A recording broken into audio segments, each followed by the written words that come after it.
Hello， 大家好，我是冰洋医师。经过了睡眠的检测，相信你已经了解您的睡眠状态，包括打鼾以及睡眠呼吸中止的数据以及情形。那也很高兴呢，你愿意迈出一步去正式面对自己打鼾以及睡眠呼吸中止的问题。那当然呢，我们因为数据的差别，它有很多种不同的治疗的方式。那在比较严重的族群呢，我们了解或许我们讲阳压呼吸器，乃至于这个外科的这个骨头手术，它是一个不得不的选项。但是我们也知道呢，很多朋友或许您也是一想到啊，我戴阳压呼吸器一戴就是天长地久。那在骨科的手术呢，也担心说，哇，我这手术会不会有术后的疼痛不舒服，乃至于未来的软组织还是有复发的状态。那您或许也希望在寻求一个除了戴一辈子的呼吸器以及口腔外科手术之外的另外一个治疗。讲掉了口腔的止鼾器，它是利用超音波或者特别的定位方式，去找到您在颞颌关节可以接受的状态下面，我们借由移动你的下颚去打开气道的一个定位的方式。那当然，我们也知道，因为呢，它的极限是在于说，我们需要这个颞颌关节可以接受，它并不是无限上纲的把你嘴巴打开来。所以呢，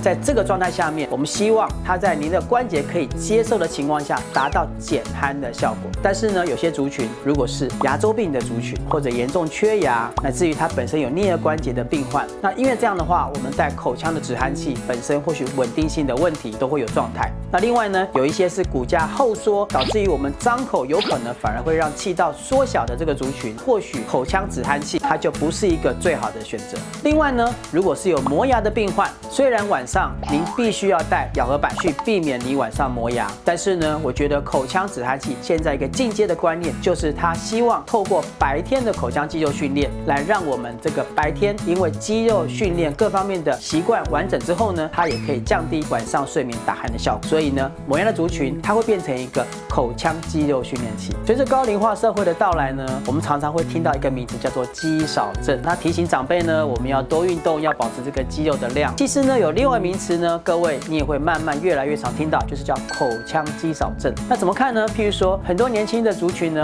平常是不会打鼾，可是到了一个年纪呢，怎么搞的也没有很胖，可是却鼾声如雷。或者在年轻的时候呢，吃东西、聊天、喝水都没有问题，可是到了长辈之后呢，喝水容易呛到，小心哦。这个其实就跟口腔肌少症有关系。那当然呢，如果有口腔肌少症的问题，我们就可以用口腔肌肉训练来避免这些口腔肌肉的老化。所以在这个时候呢，我很高兴可以邀请到我的好朋友 Angela。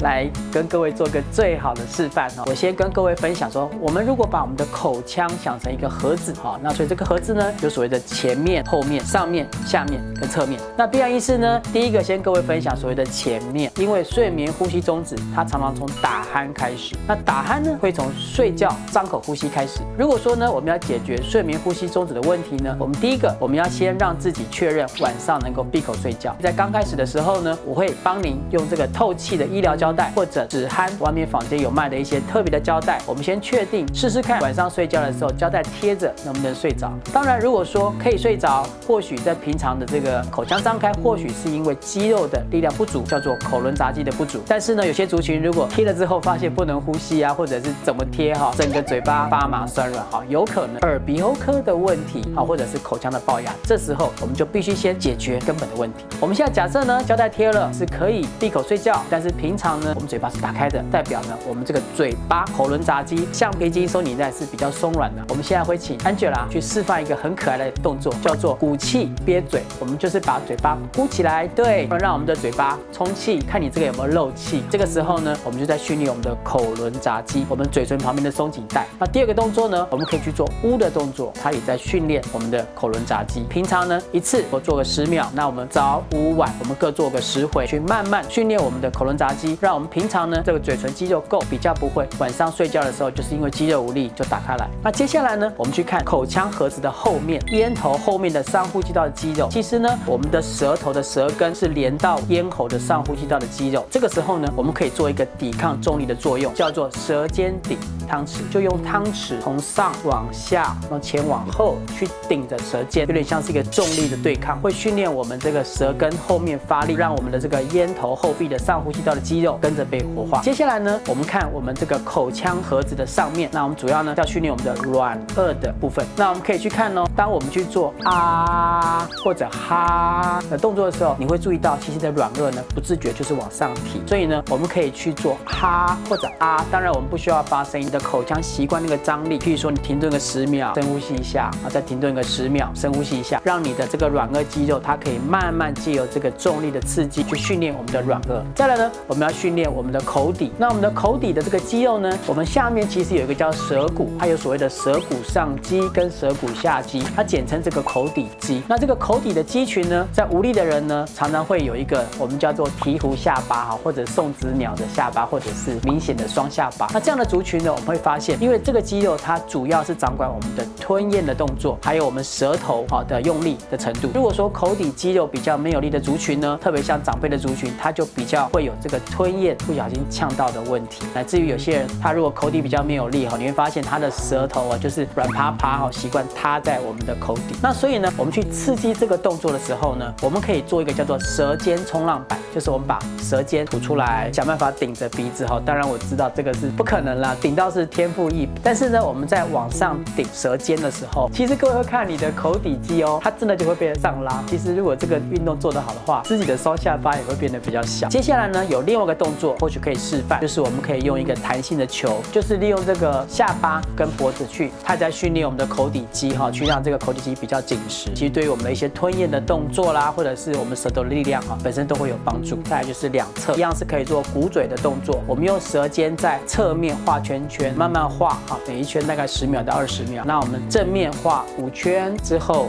反过来再画5圈。那这样也是一样呢，在美国上有医学上的发现，当我们在转动我们舌尖往侧面的时候呢，我们这个整个呼吸道侧壁的上呼吸道的部分呢，它的肌肉有被活化的现象。做完了前面的嘴唇训练之后呢，我们再去看后面咽头的这个上呼吸道的肌肉。那因为呢，我们不知道说咽喉附近的肌肉它跟我们舌根是有联动性的，我们可以做第二个动作，叫做舌头刷牙啊，嘴巴鼓起来，就想象你的前牙牙缝有菜渣，就会用舌头去把它画圈圈，好，去想象把这个菜渣舔掉。在转的过程呢，它其实也刺激到我们咽喉后壁不同方向的肌肉。我们介绍完了整个口腔整个立体核心的肌肉训练之后呢，我们再来呢就要训练我们最重要的舌头的强度。那我们舌头的肌肉训练呢分3个，就是所谓的舌尖、舌体跟舌根。那在舌尖的部分呢，我们就做一个动作叫做舌尖顶汤匙。那首先呢，我们就是把我们的舌头尽量吐出来，我们的汤匙呢斜上往下去压哈，让我们这个舌头跟汤匙呈现一个对抗性的发力。好，那这个时候呢，它经有适当的刺激，我们的舌尖就会习惯好，它往上往前的力量比较强，那就比较不会说因为晚上睡觉的时候舌头无力造成张口呼吸的问题。那接下来我们介绍舌体哈，譬如说有些朋友如果你吃豆花啦、布丁啦或者果冻啦，你就试着你别用牙齿，或者说我们现在以这个软糖做示范，你可以放在舌头的中央的部分，对，然后呢你就试着去把它往上压软腭，好，那你试着去把它压扁或者把它塑形，就是往上压，舌头是平的往上压，那这样也是整体可以增加你舌肌的力量。好，那用力压的时候，甚至我们可以再看那个舌根的两边的筋哈，中间是凹下去，就是我们舌头很用力往上压。除了软糖的训练之外呢，我们也可以试着出一个声音，我们叫啧啧称奇，那个啧哈，我请 Angela 来试一下。哦 ，Angela 做得很标准。我们先讲啧的概念，就是我们把舌头顶在我们的上颚，就是吸气，哈，继续把它吸紧，好，那要吸个在20秒之后，把它打开来讲。那这个常常会跟一个声音搞混，这样子。好，那个打舌头哈，这不是一个正确的声音，我们是要去吸上颚，吸到我们的硬腭上面，好，然后这个啧。对这个动作，对于训练我们舌体跟舌尖的强度也是有帮助。介绍完了舌尖的汤匙、舌体的软糖，还有啧的声音之后呢，再来我们就是要介绍所谓的舌根。那舌根呢，我们可以试着我们的舌头轻轻的放在牙齿中间，轻轻的咬起来，嘿，然后我们吞口水，你会发现，哎呦，还蛮难的哈。对，因为这个时候呢，有点像我们的舌头张力去对抗我们舌根。我们舌头在吞咽的时候，因为它自主会往后去协助会咽软骨盖起来，所以有点像一个重力的拉锯。我们可以这样试着做训练。那有些时候呢，如果有些朋友呢，他的舌头肌肉或者口底肌肉不够强的时候，他会有个代偿的作用，就是我今天咬舌头不好吞，但是我为了去把我们这个会厌软骨盖下来，它等于这个口底肌没有办法去盖会厌软骨，它会代偿性的把下巴往下变成这样。所以说呢，反过来讲，我们如果在训练的过程，我们就要注意，不要让自己有这个代偿的作用。我们去训练我们的舌根、我们的口底肌，很正确的把我们的气道拉起来，把会厌软骨盖起来。所以呢，我们在咬舌吞咽的时候，甚至你的拇指可以顶着你的下巴，就确认自己没有这个代偿的作用。我们可以咬着。可以每一次吞10下，这个地方是我一个朋友教我的，一个病人朋友，他觉得这个特别有效。他每次开车等到红灯的时候，他就这样练个10次，练个10次哦。那后来发现它的效果非常好。再来呢，我们就要讲到一个超级有效、超级厉害大魔王，叫做卷舌吞咽。那这时候各位会去试，我们闭嘴，我们卷舌去吞咽，你会发现呢，这个真的是用尽了几乎这个口腔里面吞咽的这个所有的肌肉，这是一个非常有效的一个运动。当然一样，当我们在做卷舌吞咽的时候呢，我们也要去注意到你的下巴不要有代偿的动作。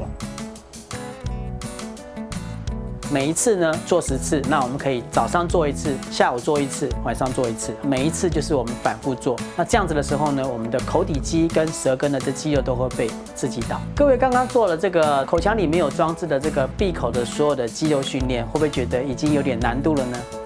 好，那我们再去思考，今天你做同样的动作，但是呢，嘴巴是有点打开往前的，去思考，其实困难度是增加哦。那所以呢，这也是我们在口腔睡眠装置，我们在白天其实可以当做口腔训练装置一个很好的这个辅助的工具。那它有点像我们今天做重训，它对肌肉的刺激是不一样。那我们知道呢，因为这个口腔的这个睡眠装置，它是在颞颌关节可接受的状态下，让我们的下颚打开跟往前到适当的位置。也就是说呢，这个时候我们如果再去做刚刚的吞咽动作，它其实难度是增加，但是相对效果也是变好。好，所以我们会看到呢，首先这个口腔装置前面有个洞，那这个洞的目的呢，就是让我们在做口腔肌肉训练的时候，我们的舌头可以顶着这个洞，有点像刚刚的咬舌吞咽的概念，但现在变舌头是顶着这个洞去做吞咽，所以同样的动作，但是呢，现在嘴巴微微打开，下巴往前了，困难度是增加，但是效果变好。那同样呢，我们做口腔的这个装置戴上去之后，我们同样做卷舌吞咽，那就是所有的运动里面效果最好、困难度最高的一个运动。所以呢，如果说我们在晚上戴这个口腔的睡眠装置，当然可以减少打鼾的声音，但是如果可以善用这个装置，在白天呢协助做口腔肌肉训练，它让我们气道紧实，让我们的口腔肌肉呢不会因为肌少症问题造成打鼾，这个效果就会变得非常的好。那接下来呢，我们要介绍一个就是协助刺激我们的口腔软组织黏膜活化的一个特殊光谱的一个光动力的疗法那第一个呢，就是说我们当然这个眼镜保护眼睛然后呢，我们就是让这个光呢它可以照到我们软腭的地方。那这个特殊光谱的激光呢，因为它可以去增加我们这个局部的血液循环跟新陈代谢，所以呢，我们会刻意在我们在做这个激光治疗的时候呢，我们的嘴巴可以做出类似刚刚讲的类似啊或者哈这个动作。对，各位会看到，当我们的做的时候呢，其实软腭呢就会自动的上提。那上提之后，它会局部的充血那相对来讲呢，它就可以接受更多，因为这样子光动力疗法去强化我们的新陈代谢去活化我们的这个软组织的一个功能。亲爱的朋友，今天非常仔细的跟您介绍了口腔睡眠装置、口腔肌肉训练辅助的光疗法，这一切很诚挚的希望对你有帮助。那我们就一起加油喽，加油！